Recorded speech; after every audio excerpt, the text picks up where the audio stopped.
you like my microphone? Welcome back, ladies and gentlemen, to another fun episode. And we have a very, very, very special guest with us here today. This is Mr. Alan Mays. Da, da, da, da. Nice to meet you. Thank you very much, Alan. Now, if you don't know who Alan Mays is, you're going to get to know him in brief. Very old school legend of Flair bartending. That was not what I meant, but you know. No, very old school. When did you start flairing? Oh gosh, 1987. 1987. Yeah. So a lot of the people watching this weren't even born when you started flairing. You're making me sound like a young Flair bartender at the moment. And Alan's going to show us some of his signature concepts of moves, which should hopefully help you with some multiple object stuff. Yes. Okay. But before we get into that, if you haven't subscribed to this channel before or yet, consider subscribing. Just hit the little subscribe button down below. And if you do like the video at the end of it, give it a little like, and that'll be really grateful from me. Anyway, so, all right, Alan, I'm going to hand this over to you and leave it up to you to show these guys some stuff. And so, ladies and gentlemen, check this out. All right. All right, a lot of the stuff that I think that has helped me over the years is multiple object stuff. I'm one of the guys that was really into the juggling and embraced juggling as part of Flair. The way that I did that is I learned from some street jugglers, and when someone's got an open mind to that, it will also help your flair in general, and it's going to help out someone that's a beginner, somebody intermediate, and somebody that's advanced. We're going to talk about just 3, 4, and 5 objects, and it's going to involve the concept of a cascade and something that's called a fountain throw.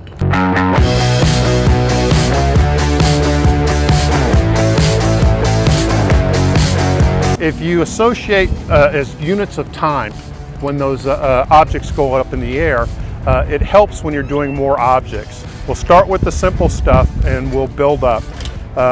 I'll do a little bit with bottles, but one of the things I do like to do, a lot of my training stuff I'll do with bean bags.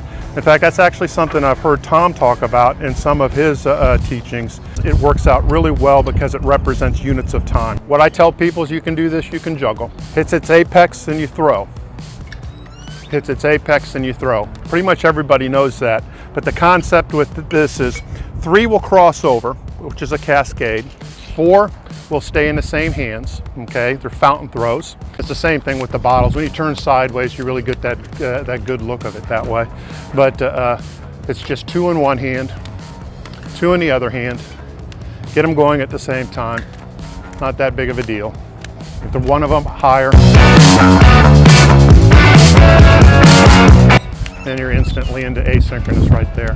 There's a bunch of different patterns you can do with this. This is just the basic one. So when you're doing 5, they cross back over just like the 3 do.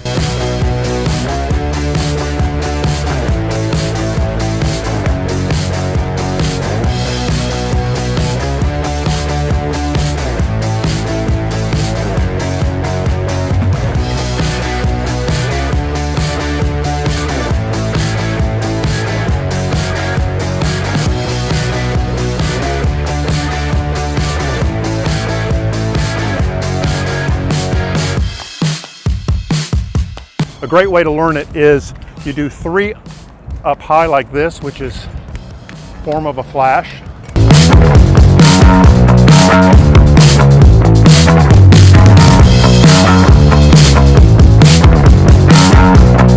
Or another good drill you can do is a 3 object snake. That's really good when you're learning it with the bottles. Is what you'll want to do is you'll want to do this trick right here. Okay, is if you're working on 4, you'll work on 4 and you'll cross 2 of them over.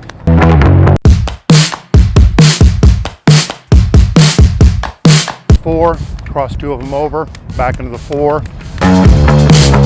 Another thing you can do is cross them all over.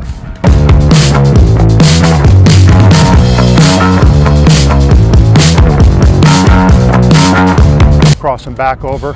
It's called a 5-ball gap.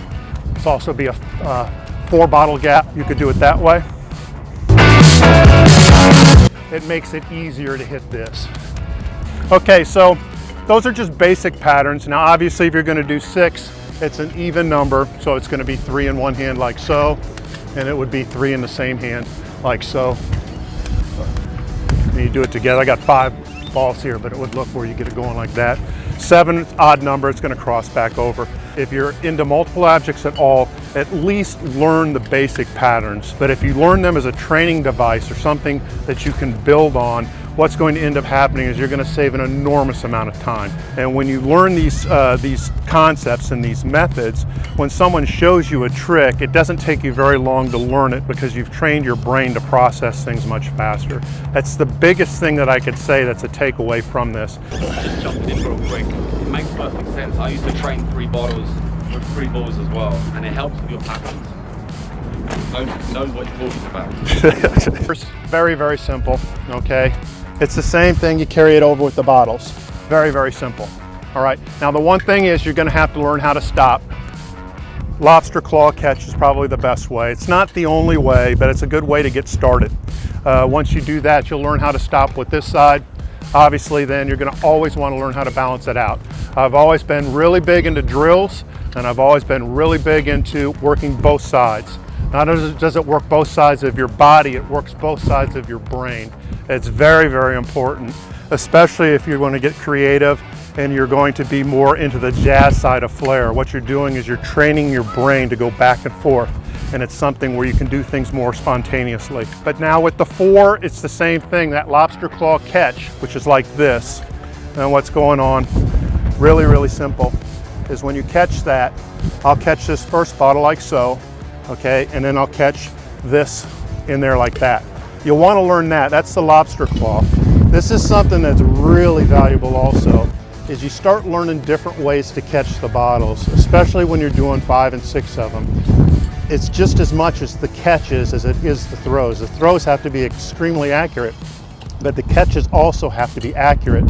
So when you're working on thumb rolls and different things, you're actually training yourself to do it, because you'll also learn these catches where you'll catch a bottle and slide it in deep, and you don't do a lobster claw, but you catch it like this. And when you slide it in deep, you see that gap? When they're glass, the glass won't break. Okay, and when you're doing 5, you got to catch 3 in your hand, and they come down real quick. And the same thing with 6, they come down real quick. So you have to learn how to drop that bottle in deep, catch this one like this, and this is only one method. That's not a lobster claw. And then the last one would be the lobster claw. Throw, lobster claw. Throw, lobster claw. Now with the 4, just do it, just flash it into a lobster claw. Flash it into a lobster claw. You asynchronize it into a lobster claw. You can kind of see why the bean bags or the balls are important. They just represent units of time, okay? And when you get that in your head, then you get that feeling of how your body should work. So that's pretty much it as far as like the basics of the patterns go. Cascade, odd numbers crossover, even numbers stay in the same hands. 3, 4 stay in the same hand, 5 crosses over, 6 same hand, 7 crosses over. It's pretty simple. It's just a matter of working at it and having an understanding of the pattern. All right, so just carry it over to 5 objects. It's easy to do. It's not hard. There's a bunch of 5 object moves that you could do that you could actually learn pretty fast. One of the ones I'm going to show right now that's really easy is a lobster claw move, and then you throw in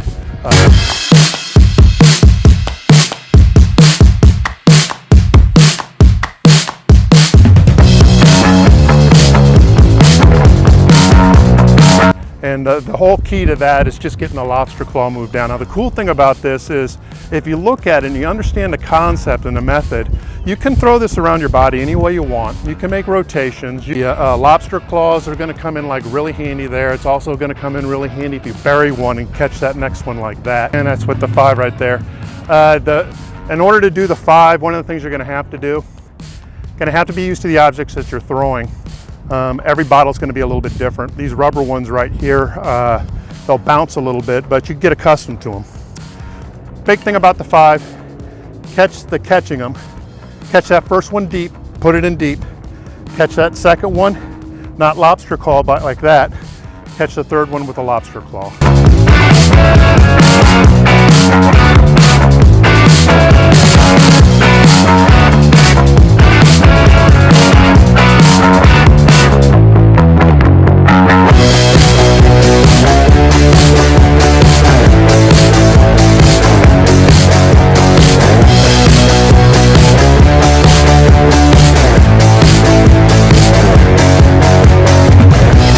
learn certain rules so you can break the rules.